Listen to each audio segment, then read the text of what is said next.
Sino na nakaranas na maligo ng ulan? Taas paa. Siguradong marami na.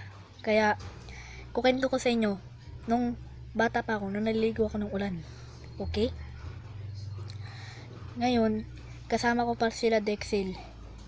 Na wala akong ginagawa sa mga kasama ko, hindi ko kilala. Na binabato ako ng putik, di ba?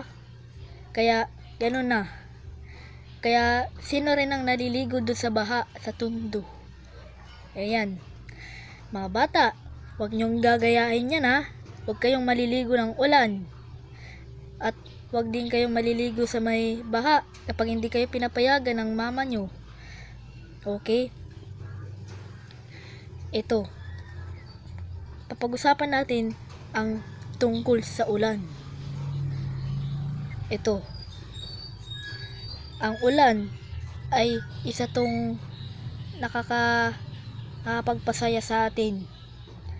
Kasi maraming naliligo na ulan, maraming naliligo na bata sa ulan. Nagkamali lang ako kanina, pasensya na. Okay, ito pa, huwag din kayong maliligo sa mga ilog kapag tuwing umuulan.